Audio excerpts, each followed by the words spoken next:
जय शिव शंभू, जय भोलेनाथ। नमस्कार दर्शकों, मैं हूं आपके साथ पूजा कपूर अपने वीडियो जर्नलिस्ट विजय कौशल के साथ।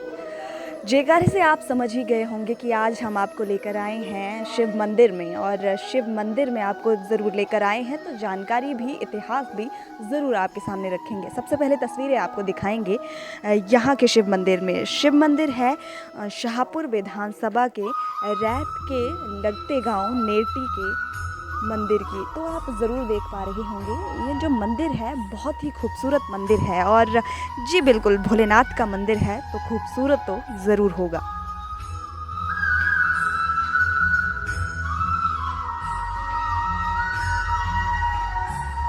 तो दोस्तों, नेटी गांव के इस अनोखे शिव मंदिर की इतिहास के बारे में ज़रूर आपको थोड़ा सा बताते हैं। जिला कांगड़ा के मुख्यालय धर्मशाला से 24 किलोमीटर की दूरी पर स्थित ये गांव नेटी अपनी ऐतिहासिक और संस्कृति के लिए बेहद मशहूर है।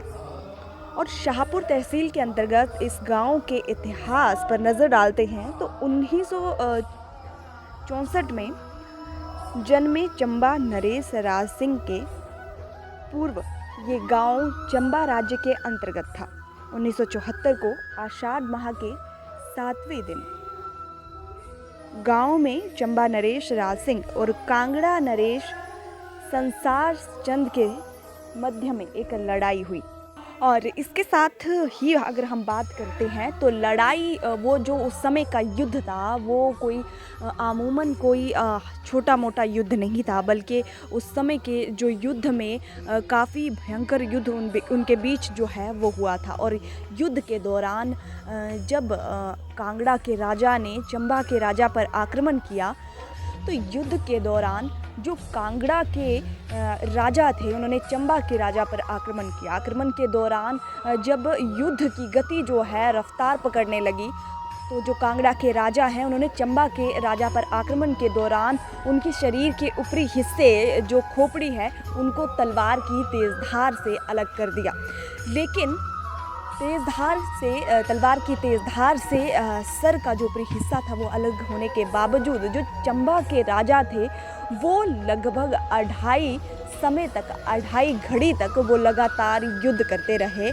और अढ़ाई घड़ी शरीर का हिस्सा अलग होने के बावजूद भी युद्ध के दौरान उनको वीरगति की प्राप्ति हुई। इस जो मंदिर है इसकी जो मेन जो मान्यता है वो भी इसी पर पूरी तरीके से सुनिश्चित है। लेकिन इसके बाद यदि इस मंदिर की बात करते हैं, अब जो है इस मंदिर का नाम कम जो है वो इसलिए हुआ है। लेकिन अगर इससे पीछे की अगर हम बात करते हैं तो यहाँ पर एक मेले का भी आयोजन किया जाता है, क्योंकि पुराने समय का मंदिर है तो मेला जो था वो भी पुराने ही समय की तरह से होता था। और यहाँ पर जो गद्दी जनजाति थी उनके व्यापारिक मेले जो हैं वो होते थे।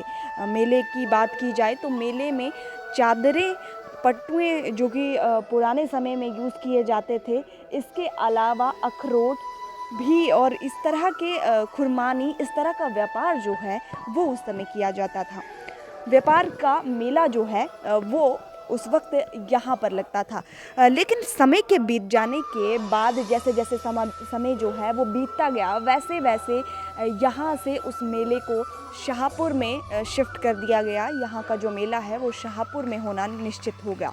और बड़ी वजह जो थी यहाँ से मेले को शिफ्ट करने की, और वो बड़ी वजह बताते हैं कि यहाँ पर कुछ एक व्यवस्थाएं जो हैं वो कहीं ना कहीं समय के बीतने के साथ साथ ठीक नहीं रहती थी। वो चाहे पानी को लेकर हो, चाहे वो बैठने को लेकर हो।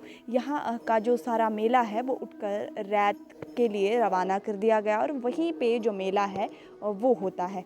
लेकिन पुराने समय की अगर हम बात करते हैं तो ये एक बहुत ही मान्यता इस मंदिर की मानी जाती है और बहुत ही धार्मिक स्थल जो है ये ज़रूर माना जाता है। पिछले अगर लोगों की अगर हम बात करते हैं, पुराने लोगों का कहना है कि इस मंदिर को कुल देवी के रूप में भी वो मानते थे। ज़रूर आप देख पा रहे होंगे जो तस्वीरें हैं हम आपको हिम एक्सप्रेस के माध्यम से दिखा रहे हैं। और आसपास जो है बेहद सुंदर है। लेकिन जैसे-जैसे समय बीतता गया, जैसे मेले को यहाँ से शिफ्ट कर दिया गया, तो समय के बीतने के बाद यहाँ पर लगभग 50 से ज़्यादा साहित्यकार यहाँ पर आए और जैसे ही 50 से ज़्यादा साहित्यकार यहाँ पर आए तो उनके सुझाव के द्वारा, उनकी सभी की सहमति के द्वारा यहाँ पर उन्हें जो है सभी की सर्वसम्मति से सभी का निर्णय ये लिया गया कि यहाँ पर जो है एक हम बैठक का आयोजन करेंगे और बैठक में इस स्थान को जो है कवि सम्मेलन के लिए या इस तरह का कोई भी प्रोग्राम हो उसे करने के लिए इस जगह को यूज़ में लाया जाएगा, इस्तेमाल में लाया जाएगा। तो ज़रूर इस जगह का इस्तेमाल जो है अब वो ऐसे आयोजनों के लिए होता है। इस तरह के आयोजन जो है वो चाहे कवि सम्मेलन हो या सांस्कृतिक या भाषा का, इस तरह का कोई भी यदि यहाँ पर आयोजन होता है तो ये जगह ज़रूर इस्तेमाल के लिए लाई जाती है। कहा जाता है कि पुराने समय में ये जो जगह थी यहाँ पर 1500 से 1000 से 1500 तक यहाँ पर बैठने की लोगों के बैठने की जगह ज़रूर बनाई गई थी। लेकिन समय की अवधि के कारण और समय बीतने के कारण यहाँ पर जो है और कुछ एक और भी चीज़ें जो यहाँ पर बना दी गई हैं, जिस वजह से जगह जो है अब कहीं न कहीं सिमट सी गई है। इसके अलावा अगर हम बात करते हैं पुरानी संस्कृति की, तो संस्कृति के साथ साथ यहाँ पर सबसे प्रसिद्ध जो ज़िला कांगड़ा का झमाकड़ा माना जाता है वो भी यहीं से शुरू हुआ था, इसी जगह से वो शुरू हुआ था।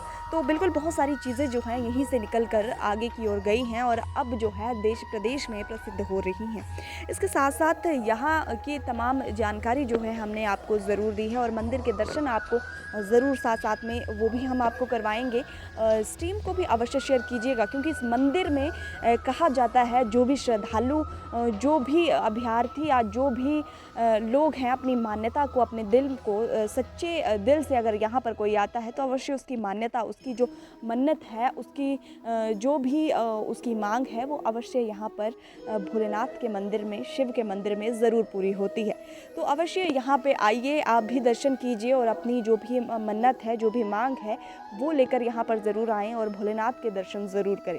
हिम एक्सप्रेस की एक छोटी सी पहल है कि आपको जो है हम ऐसी जगहें जो है लगातार उनसे रूबरू करवाते रहते हैं जो कहीं न कहीं लोगों की नज़र में तो है लेकिन नज़रिए से दूर है। तो लोगों की नज़र में भी बने रहें और लोगों के नज़रिए में भी बने रहे, ये हिम एक्सप्रेस की पहल है कि लगातार हम आपको ऐसी ऐसी जगहों में बिल्कुल लेकर आते रहते हैं। यहाँ पर विशाल भंडारे का भी आयोजन होता है जब तीज त्योहारों का समय होता है, शिवरात्रि होती है, जन्माष्टमी होती है, उस समय में लोगों का जो तांता है यहाँ पर काफ़ी लगा हुआ होता है।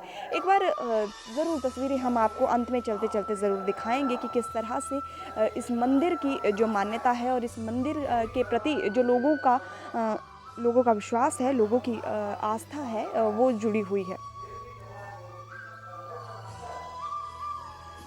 तो चलिए दर्शकों, चलते चलते आपको दर्शन ज़रूर हमने करवाए हैं। स्ट्रीम को अवश्य शेयर कीजिएगा ताकि इस मंदिर के बारे में और भी ज़्यादा जो लोग हैं वो जान सकें और जिनको नहीं पता है उनकी जानकारी के लिए ज़रूर बता दूं कि ये जो महापुर से 5 किलोमीटर आकर नेटी गाँव है वो स्थित है।